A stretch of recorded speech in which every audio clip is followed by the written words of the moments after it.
Evinrude, spend more time on the water. And by Lucas Synthetic Outboard Engine Oil. It works. Welcome back to the show. We're on Lake Ray Hubbard with Clark Wendlandt, and so far, well, we've had quite the day. After finding a good bite early on spinnerbaits, Clark picked up a topwater and found that the bigger fish were still on the banks and couldn't resist the frog. If there's one bite in fishing, every person I know likes better than any other one is a topwater bite. We picked up that bait today, made 3 casts with it and caught a 5-pounder. I couldn't have been more excited about that. Mainly because, not just because the bite, I love the bite, but also because the fact that, hey, I bet we got something going here.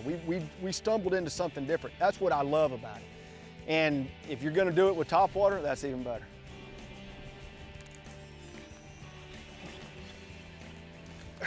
Every cast with a frog, that is too cool. I can't even get over that. Look at, he ate it. Yeah, it's a nice one. That's too much fun.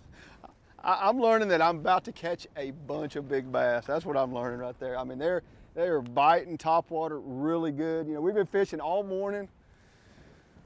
And we've had a good morning. We've caught a lot of fish, but there are obviously bigger ones on the bank. And you know, you can't ever figure that out starting out. You got to just start out with an idea, go with it, but you always just got to be prepared. I mean, even if you're catching them, it doesn't matter. Even if you're catching them, you think to yourself, well, you know, I wonder if this will work better. I wonder if that'll work better. And that's really how you find different ways to fish on a body of water, especially going into a tournament. If you're going into a tournament, you know, right now I'd be thinking, well, you know, that dock thing's pretty good. I got that going. Let's see what else will work. And that's exactly what we've done.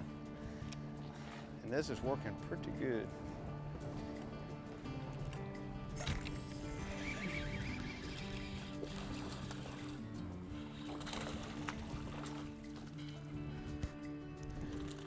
Yeah, it's not a great big one, but it's a great bite. That's what awesome about topwater is, seeing that fish blow up on your bait. Trying to, you know, a lot of it's just kind of a cat and mouse game. You got to try to make that fish bite. Try to get him to blow up on it. It may be twitching it a certain way, maybe pausing it a certain way, the way you work it, the bait you throw, but it's the funnest bite in fishing right there.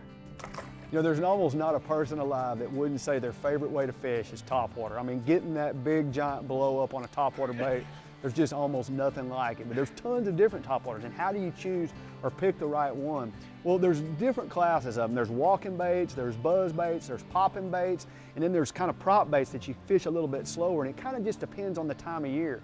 I prefer the walking baits for schooling fish. The popping baits, you know, those are kind of baits that are post-spawn usually, blooping them around kind of where fish are actually been spawning at. And then the prop baits are when the bluegill kind of get up and they're spawning, so it's later like in the summer, those will generally work the best. The buzz bait's a good choice too. There's just nothing funner than topwater fishing. It's without question the funnest way to fish.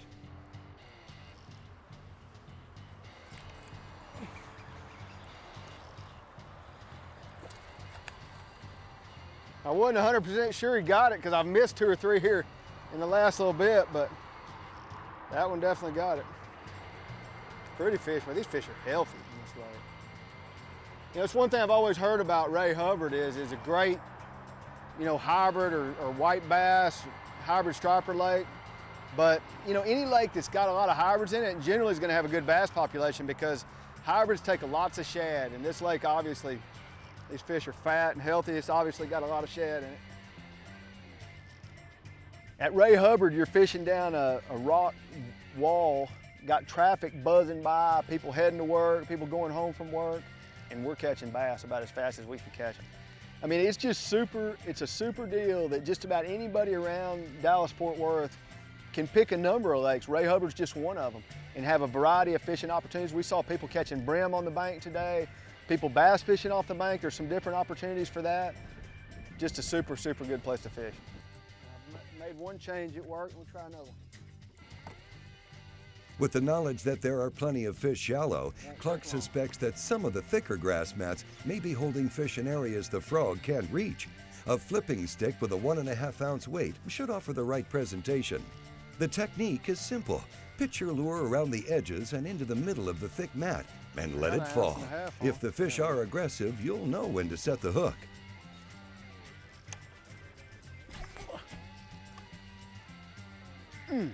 I think it was probably a little one. He just.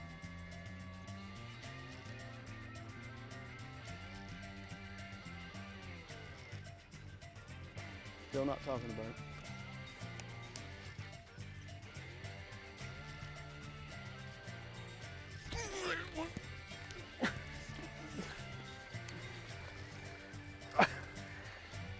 We fished down that line, and we've been catching them in the grass on a frog. We just kind of started that out, and I actually picked a rod out of my rod box, flipping, with a heavy weight on there. I had one on with braid and everything, and because I saw these patches, and I thought, I can't believe we're not catching any on topwater right here, but I bet they're way up in that stuff. And so I thought, I'll just make a couple of flips in there, 3 or 4 flips, and second flip I got a bite, missed it.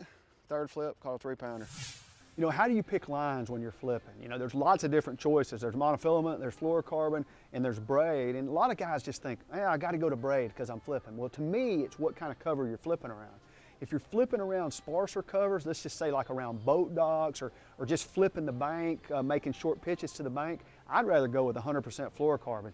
For me, it's got great sensitivity. It's still a good, strong line, totally clear, and it's dense, so your bait actually gets to the bottom a little bit quicker.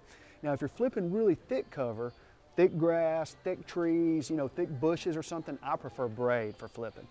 When I'm actually getting that bait in something that's really heavy and I want to be able to bring that fish out, to me, there's just no other choice. A bass, for the most part, is never going to break braid.